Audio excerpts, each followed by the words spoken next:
Assalamu alaikum warahmatullahi wabarakatuh. Hope you're doing well. It is a nice chilly morning. I have some pecan pie waiting for me on the table.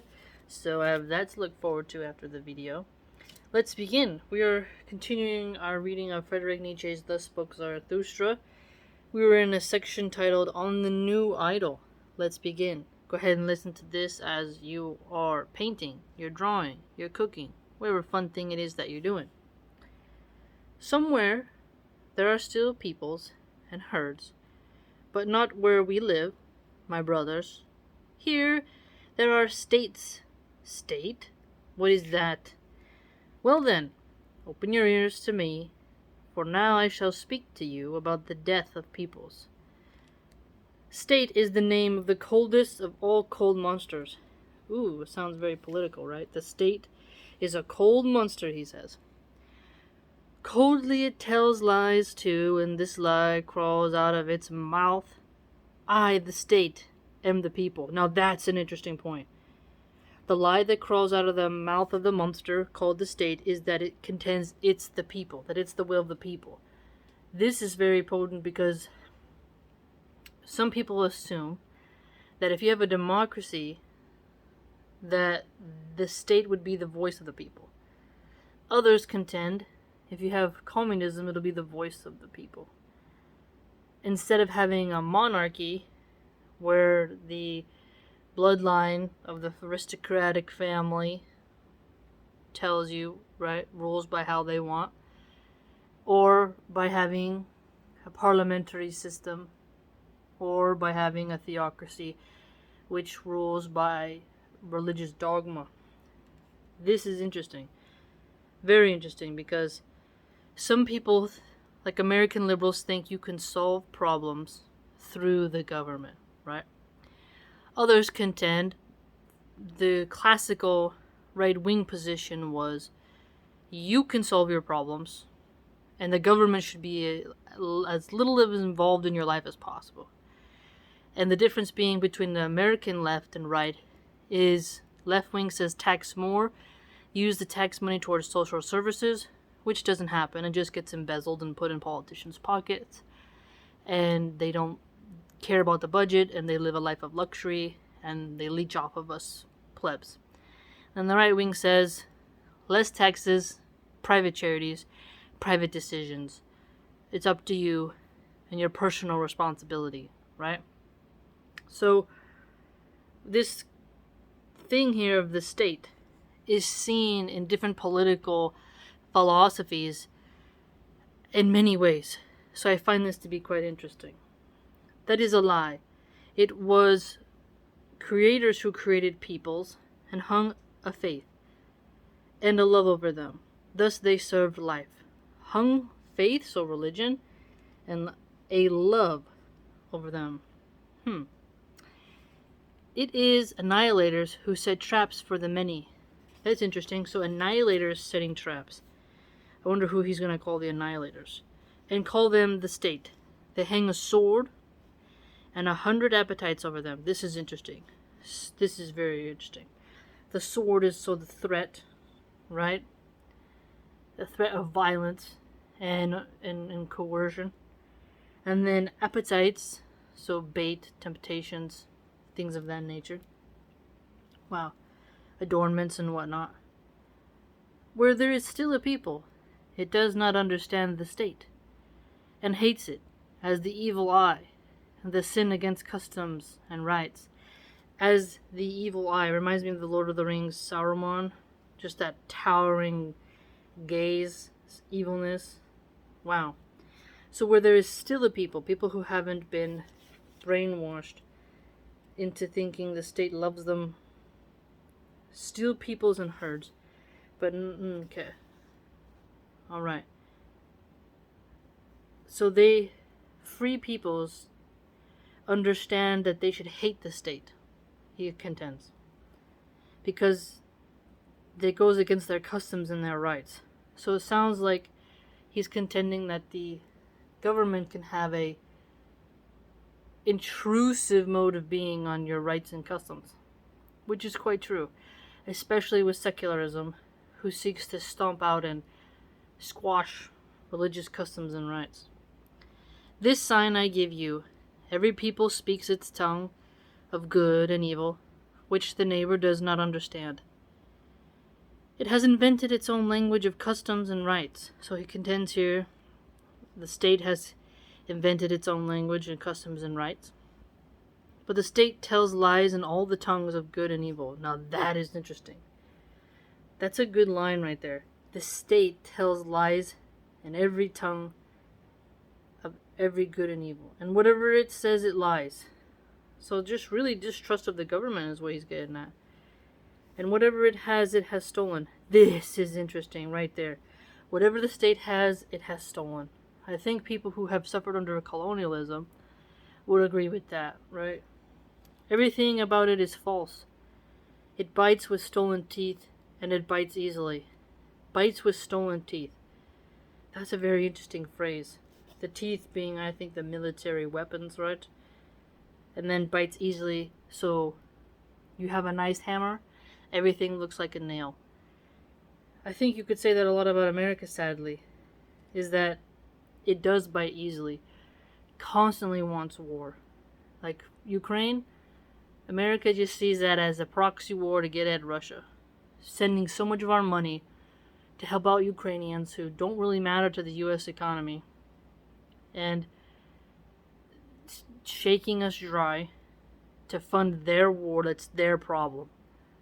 And we should not be involved in it at all. And Ukraine can't win. They're just suffering and being used by us without even realizing it. You know, they're probably better off just trying to make a peace deal with Putin, but instead their leaders leading them to the slaughterhouse by letting us use them as proxy warriors.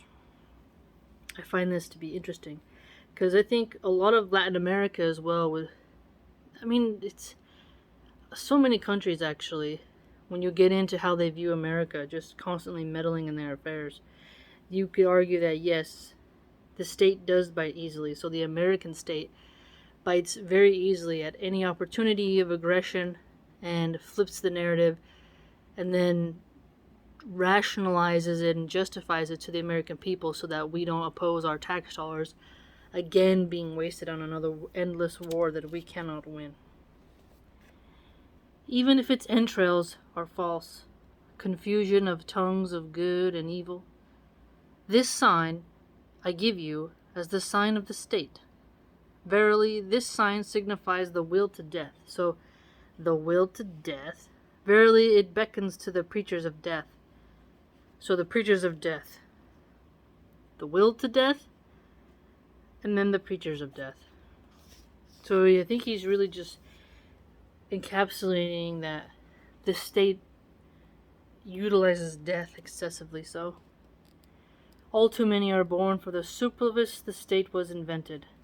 Behold, how it lures them, the all too many, and how it devours them, chews them, and ruminates. Yeah, the state just picking you up and chewing you and spitting you out, don't it? On earth there is nothing greater than I. The ordering finger of God I am. Thus roars the monster. Now this is interesting. The monster state, so the state thinking there's nothing greater than it, and thinking that it's God. Now that's quite interesting, because the state tries to control people's lives and dictate to them what they can and can't do. Really gets into political philosophy and what you think the role of the government should be. And it is not only the long-eared and short-sighted who sink to their knees. Alas to you too, you great souls. It whispers its dark lies. Whispers its dark lies. Alas, it detects the rich hearts which like to squander themselves. Indeed, it detects you too, you vanquishers of the old God. You have grown weary with fighting, and now your weariness still serves the new idol. So here, even if you're tired, you can still be utilized. So just really getting at, it wants to feed on you at every stage and level. With heroes and honorable men, it would surround itself, the new idol. It likes to bask in the sunshine of good consciences, the cold monster. So here is getting at sunshine of good conscience. So the state is evil, the state lies, the state has stolen teeth, bites easily, invented its own language and customs and its own rights, and it can tell lies in the tongues of every good and evil. Okay? And now it likes to bask in the good consciousness. So he's getting at here for us is that you begin to see how tricky the state of the nature of the state is, and how it'll utilize the people's ignorance and goodwill for its own nefarious aims, which I think we all can agree with. It will give you everything if you will adore it. Haha. If you adore the state, it will benefit you. That is a very telling thing. How do you serve the government, and how will the government serve its people? And what are the pros and cons? And then the good attributes and bad attributes of doing such an action, right? Putting the sort of nationalistic question to us. This new idol, thus it buys the splendor of... Oh, I see. Thus it buys the splendor of your virtues and the look of your proud eyes. So notice this. It gets your virtues and the look of your proud eyes.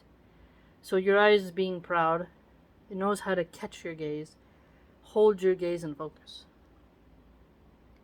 It would use you as bait for the all too many. So here again, use you as bait. It'll feed you to the wolves, hang you up to dry, put you in a precarious position where you could be harmed for its own gain. Indeed, a hellish artifice was invented there, a horse of death clattering in the finery of divine honors. So here you have this example of a horse of death, right? And then it's in the clattering, so moving about, right? Trotting, whatever, with the adornment of divine honor. So it's a horse of death, yet it is covered in divine honors. So the contrasts of the outer and the inner, the purpose and the cloak. Indeed, a dying for many was invented there, which praises itself as life. Verily, a great service to all preachers of death. A great service to all preachers of death. So he's getting at how the state is just an endless machine of lies and vice. And then he explains further about how there are all these preachers of death who utilize the state. And the state benefits from the preachers of death as well. State, I call it, where all drink poison. The good and the wicked, the state, where all lose themselves. The good and the wicked, state, where the slow suicide of all is called life. Aha, the slow suicide of life. So here, getting at the misery. If it's a slow suicide, as he contends, it's not a very happy picture, right? It's a very slow drip into misery, it appears, is what he's trying to get at. And the good people and the wicked people, they're going to lose themselves. So he's getting at how the poison of the state isn't just going to affect the good and spare the wicked, or hyper on the wicked and spare the good. Everyone will suffer at the hands of the state. Very fascinating.